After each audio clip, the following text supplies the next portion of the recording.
ধানের বীজ রোপণ করে চলেছে এ এক অনবদ্য ছন্দে ছন্দে।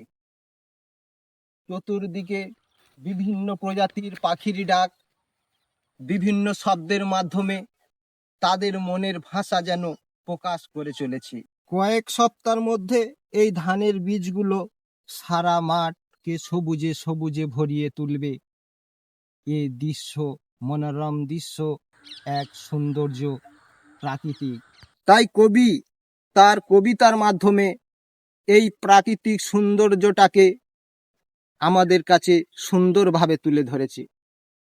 কবি দ্বিজেন্দ্রনাথ রায় তিনি বলেছেন, ধনধন্যে পুষ্প ভরা আমাদের এই বসুন্ধরা, তাহার মাঝে আছে এ দেশ সকল দেশের সেরা।